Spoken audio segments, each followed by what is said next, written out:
I finally got the definitive word on whether or not we should drill into here to support the fence posts coming up, and was told that we couldn't guarantee the structural integrity of this if we did so.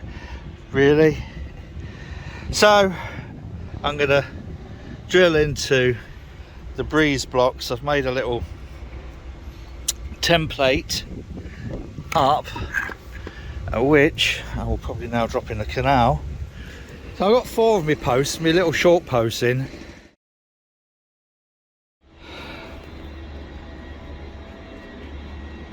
Not the most conventional use for an engine hoist, but all it's doing is holding it sort of level in place. Now I've used the RKM 2 in there and then just push the bolts in. I'm just going to leave it now for an hour and then tighten the bolts. So that's that one. They look nice along there. Crumbs. Almost looks like, you know, done something properly for a change.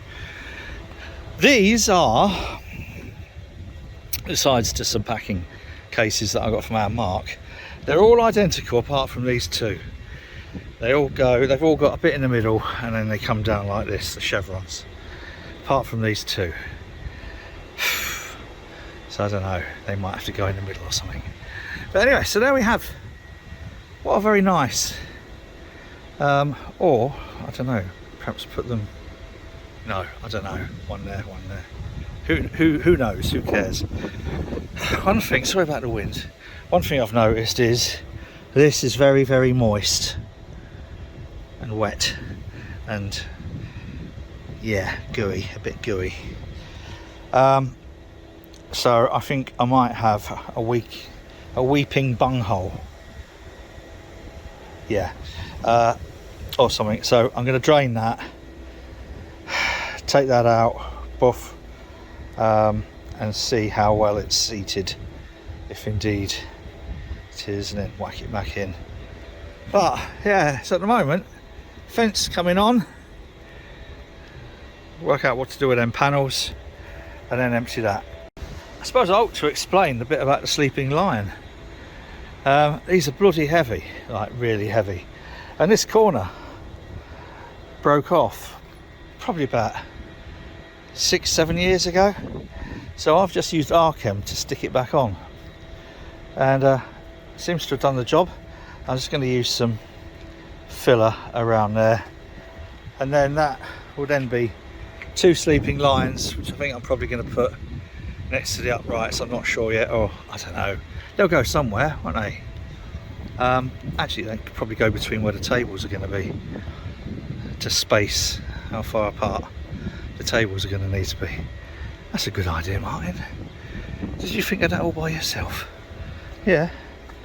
Right, what next? Why isn't anything straight these days? Sorry. It's an open-ended question, isn't it, boys and girls? Right, all our posts are in.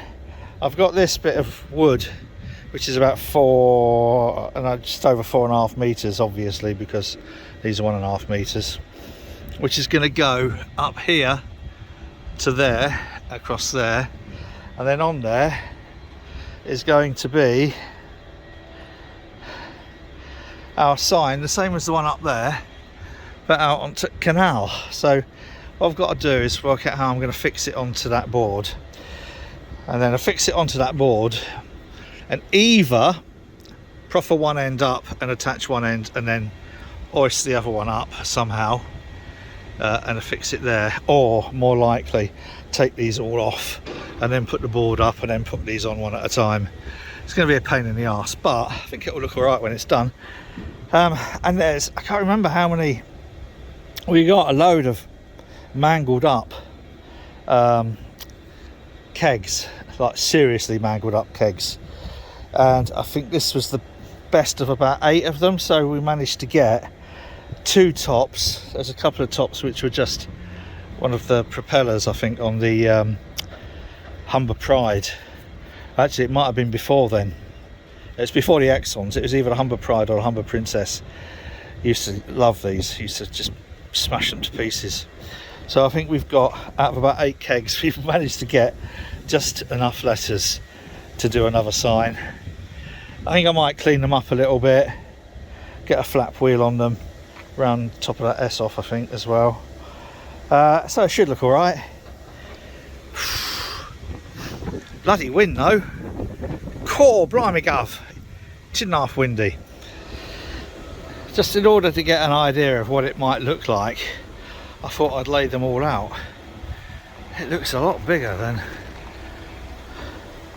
I originally thought it did. I suppose, you know, perspective is weird, isn't it?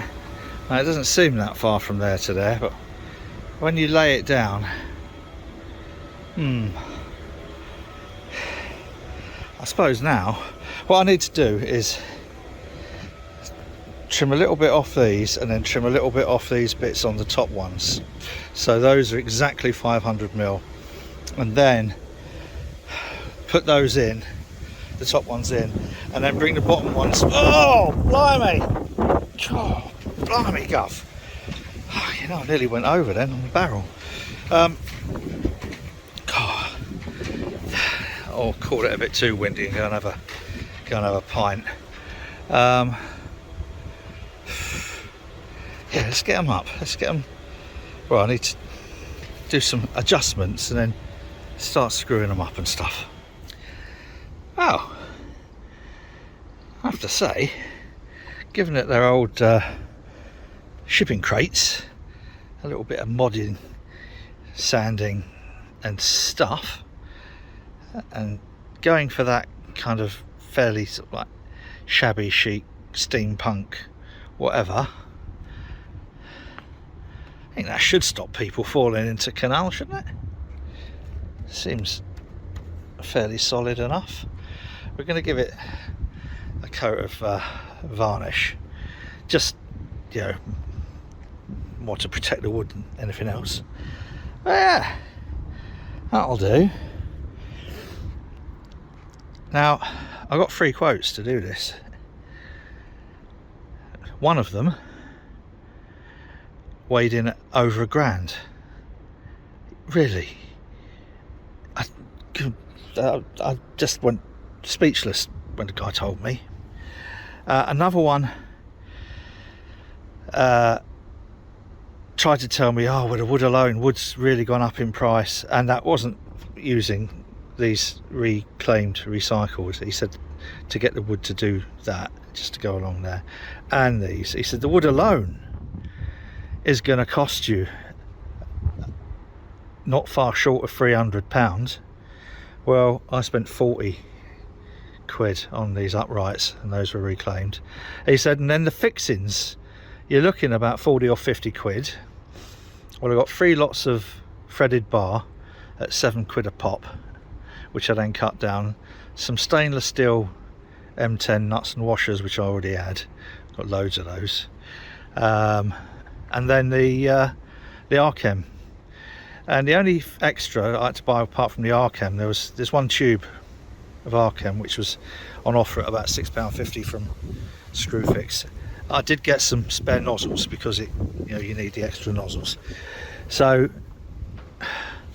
that was about a tenner. So this has really cost me about 70 quid, I suppose, realistically, because I've got odd bits left that, you know, so that's not bad. That guy quoted me, I think, 680 plus VAT. The cheapest quote I got was, and I know some people go, well, you're lucky you did take that quote, was from a chap that I know, and I'm not sure what term you would use these days, but a gentleman who travels around the country, shall we say, and he was the most honest as well. He said, look, he says, I could do it. He said, you know, I could do it. Sorry, that's awful, I wish I hadn't done that. I could do it. He said, I could do it. He said, but he says, you're probably looking about 60 quid for the wood if you want to use these. Well, he weren't far off there at 40, whatever it was, 45. So he weren't far off. And by the time he's gone to get it and whatever, then yeah, 60 quid. He said, if you want to use the epoxy anchor, he said, ideally put the bolts in, let them set before really tightening them up. He said, well, that's a good couple of hours easily. He said, if it's cold, longer. He said, so you'll be paying me just to either stand around doing nothing, or, and this is exactly what he said, because we was having a bit of a joke about it, or me to go off and do someone's driveway. I ought to say this is someone that I know. Right? Don't know him really, really well, but it's someone that I know. And then come back and but it's not a difficult job. He said, but you'd be paying me a couple of £100 and the bits and everything. He said, you're probably looking 400 or 500 quid just for me to stick a couple of posts into a wall. He said, so why don't you just do it yourself? And I had to, I had to kind of acknowledge his honesty in that. But all in, I think he would have been about 500 quid. And as I say, it's someone I know. He wouldn't try and rip me off. And contrary to what a lot of people might believe, he would have done a really good job. I've seen some of the other sort of work that he's done. He's done a good job. So I've done it there for about 70, 75, 80 quid at the most. I can't, I could tally it all up, but I'm not going to bother. So I think that works for me. Now I'm going to finish the sign probably tomorrow. I'm not going to do that today because it's beer o'clock. And I'm going to go and test my 5 points best bitter against a bottle of 5 points best bitter, and I know they won't be the same, but I'll save that for another video. And I haven't done anything about me weeping bunghole, but that definitely is weeping a little bit, not massively, but enough to be worried about. So there we have it, our new fence, just to stop people falling onto the landing stage or into the canal or whatever. Quite pleased with that. Hope you enjoyed this nonsense. If you have, all the stuff, like click the like and send me your sister's phone number, all that sort of stuff. Right, till next time, whatever you're doing, please do it carefully. Look after each other. Cheers.